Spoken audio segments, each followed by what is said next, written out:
The space program, as most people understand it, is completely a front. They don't want us to know. There's a monolith. They deliberately smudged certain things. There's a whole nother reality going on out there. There really is another caste of the human race. A breakaway civilization. We're all coming forward with information and evidence that Alternative 3 is not some science fiction thing. People go through their lives on autopilot all the time. You wake up, you make breakfast, you go off to work, you do your thing, you belong to the machine for 8 hours, you come home. But what people don't realize is that they need the truth.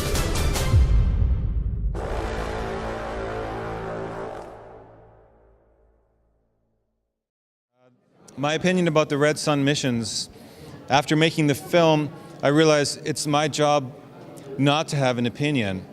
My job is to gather the information from as many credible sources as possible and put it together in a way that is understandable for the viewer.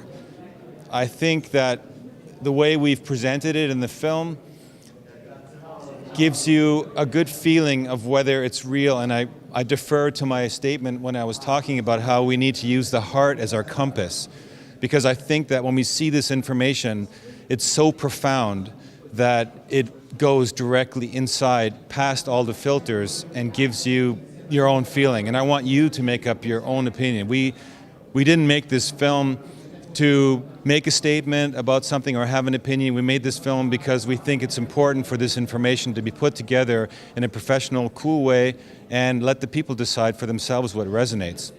Essentially, what's taking place is in the center of our galaxy is a black hole in an area called Sagittarius A. And for the last few years, there's been a massive body, a plasma planet that has been sucked into this black hole. And the result is that there's been a massive explosion or implosion, explosion simultaneously that has pushed a lot of energy at our planet. And because of the way the alignment is of the galaxy, our Earth and our Sun and our solar system are getting much more of this directly than it ever has. Now, the Mayas talked about the cosmic ray from the center of the galaxy, and it's interesting that they would maybe know about it or even have terminology about it, but it is indeed happening, and coupled with the Earth's weakening magnetic field, these new cosmic energies are actually affecting the biochemistry of humans. In particular, the pineal gland, which resonates at a very similar frequency as the resonant frequencies coming into our planet.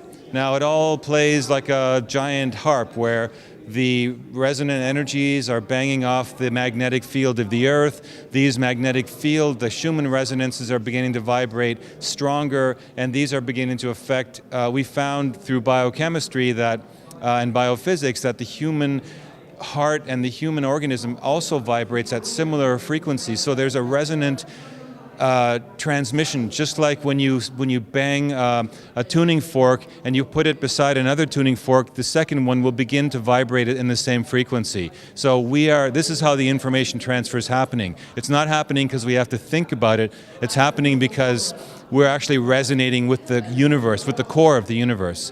And that's what some people think will make the difference and push us to that next level of evolution. Now, the importance of the media is, I can't understate the importance of the media. Being a filmmaker myself, I took matters into my own hand and said, it's time someone did this story this way.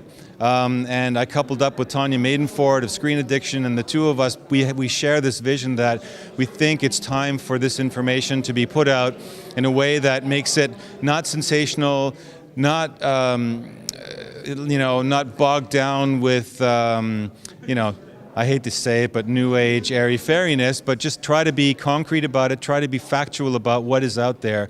And I think it's every journalist's responsibility to dig deeper, to push into areas and ask questions that is usually taboo. And I think that's what's held back a lot of the of journalism is that the journalists are afraid to ask those questions because it will reflect badly on their careers. Maybe they're part of some journalistic organization or they're part of the White House Press Club where you have scripted questions and you can't ask anything else. So I think the new model of journalism needs to keep pushing the boundaries and ask questions no one dares to ask.